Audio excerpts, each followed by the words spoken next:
नमस्कार, आपका स्वागत है। भविष्य पुराण के अनुसार भगवान श्री कृष्ण ने 5 ऐसे वृक्षों के बारे में बताया है जिनका रोपण करने वाला मनुष्य कभी दरिद्री नहीं रहता है।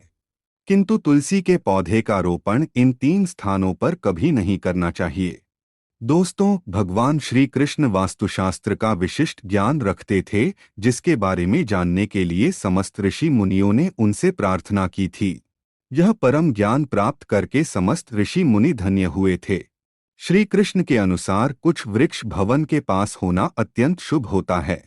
इन वृक्षों को भवन के पास लगाने से घर में सुख समृद्धि का वास होता है। उस भवन में कभी दरिद्रता नहीं आती है। उस भवन में निवास करने वाले लोग सदैव ही यश की प्राप्ति करते हैं। बुरी शक्तियां ऐसे भवन के पास कभी नहीं आती है।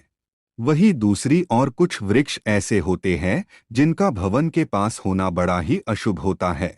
ऐसे वृक्षों की भवन पर छाया भी नहीं पड़नी चाहिए। ये वृक्ष अन्य स्थानों पर लगाने पर पवित्र होते हैं, किंतु भवन के पास लगाने पर ये अपवित्र हो जाते हैं। इनसे नकारात्मक ऊर्जा निकलती है, जिसका प्रभाव उस भवन में निवास करने वाले लोगों पर पड़ता है। ऐसे वृक्ष भवन के पास लगाने पर घर का वातावरण अशुभ होता है और उस घर में बुरी शक्तियां वास करने लगती हैं। इसीलिए भवन के पास ऐसे वृक्ष कभी नहीं लगाने चाहिए, भले ही ये वृक्ष कितने ही पवित्र क्यों न हो। इन वृक्षों का स्थान केवल वन में अथवा मंदिर के पास होता है। आइए जान लेते हैं भवन के पास मनुष्य को कौन से वृक्ष लगाने चाहिए और कौन से नहीं। सबसे पहली बात, भगवान श्री कृष्ण कहते हैं, भवन के लिए भूमि का चुनाव करने से पूर्व भूमि परीक्षण अवश्य करना चाहिए। इसके लिए मूंग, उड़द, धान, तिल और सावा के बीज लेने चाहिए। इन पांचों को व्रीहिगण कहा जाता है।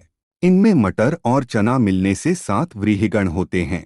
इन 7 बीजों को उस भूमि में बो देना चाहिए। यदि ये बीज 3 रात में अंकुरित होते हैं तो वह भूमि सर्वश्रेष्ठ होती है। यदि ये बीज 5 रात में अंकुरित होते हैं तो वह भूमि मध्यम गुणों वाली समझनी चाहिए। और यदि ये बीज 7 रात में अंकुरित हो जाते हैं तो ऐसी भूमि कनिष्ठ होती है। ऐसी भूमि का उपयोग भवन निर्माण के लिए नहीं करना चाहिए।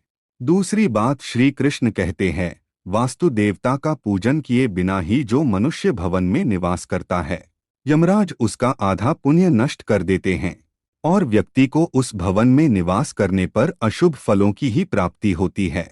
इसीलिए गृह निर्माण से पूर्व वास्तु देवता का विधिपूर्वक पूजन अवश्य करना चाहिए।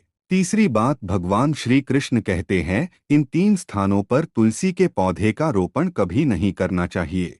नदी के किनारे तुलसी का रोपण करने से संपूर्ण धन नष्ट हो जाता है। शमशान के पास भी तुलसी का रोपण करना पाप माना जाता है। और अपने घर से दक्षिण दिशा में तुलसी के पौधे का रोपण कभी नहीं करना चाहिए, अन्यथा यम यातना भोगनी पड़ती है। चौथी बात, जो व्यक्ति छाया के लिए वृक्षों का रोपण करता है उसके पितृ उससे संतुष्ट हो जाते हैं। जो फूलों के लिए पेड़ पौधे का रोपण करता है उसे समस्त देवी देवताओं का आशीर्वाद प्राप्त होता है। और जो व्यक्ति फल आदि के लिए वृक्षों का रोपण करता है वह दान का पुण्य कमाता है। श्री कृष्ण कहते हैं, वृक्ष लगाना अत्यंत लाभदायक है। जिसको पुत्र नहीं उसके लिए वृक्ष ही पुत्र है। वृक्ष रोपण करने वाले के लौकिक और पारलौकिक कर्म वृक्ष ही करते हैं और उसे स्वर्ग प्रदान करते हैं। पांचवी बात, श्री कृष्ण कहते हैं, जो व्यक्ति पीपल का वृक्ष लगाता है वह वृक्ष उसके लिए 1,00,000 पुत्रों द्वारा किए गए पुण्य का फल प्रदान करता है। हजारों अन्य वृक्ष लगाने से अधिक फल केवल एक पीपल का वृक्ष लगाने से प्राप्त होता है। छठी बात, श्री कृष्ण कहते हैं, अशोक वृक्ष शोक का नाश करने वाला होता है। इसे लगाने से व्यक्ति के समस्त दुखों का नाश होता है और उसके ऊपर कभी विपत्ति नहीं आती है। जो व्यक्ति पाकड़ का वृक्ष लगाता है उसे उत्तम स्त्री की प्राप्ति होती है, जो पतिव्रता और चरित्रवान होती है।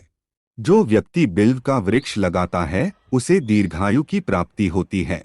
इसे घर के सामने लगाने से घर में कभी अकाल मृत्यु नहीं होती है। जो व्यक्ति जामुन का वृक्ष लगाता है उसे धन की प्राप्ति होती है। जामुन का वृक्ष धन को आकर्षित करता है। तेंदू का वृक्ष लगाने से कुल की वृद्धि होती है और कुल का गौरव बढ़ता है। अनार का वृक्ष लगाने वाले पुरुष को उत्तम पत्नी प्राप्त होती है। श्री कृष्ण कहते हैं, बकुल का वृक्ष पाप का नाश करने वाला होता है तथा बल बुद्धि प्रदान करता है। धातकी का वृक्ष लगाने पर स्वर्ग की प्राप्ति होती है। वटवृक्ष लगाने पर मोक्ष मिलता है, किंतु इसे घर के सामने नहीं लगाना चाहिए।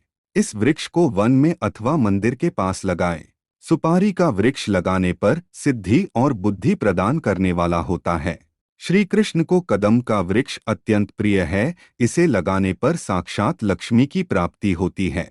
इमली का वृक्ष घर के समीप नहीं लगाना चाहिए, यह धर्म दूषक माना गया है। शमी का वृक्ष रोग नाशक होता है, इसे शनिवार को छोटे से गमले में लगा सकते हैं। घर पर पीपल के वृक्ष की छाया कभी नहीं पड़नी चाहिए, इसे भी छोटे गमले में ही लगाना चाहिए। श्री कृष्ण कहते हैं, जो मनुष्य पीपल, वटवृक्ष और श्री वृक्ष को काटता है वह महापापी होता है। तो दोस्तों, उम्मीद है आपको यह जानकारी अच्छी लगी होगी। वीडियो को लाइक जरूर करें, कमेंट में जय श्री कृष्ण अवश्य लिखें। साथ ही चैनल को सब्सक्राइब जरूर करें। आप सभी का धन्यवाद।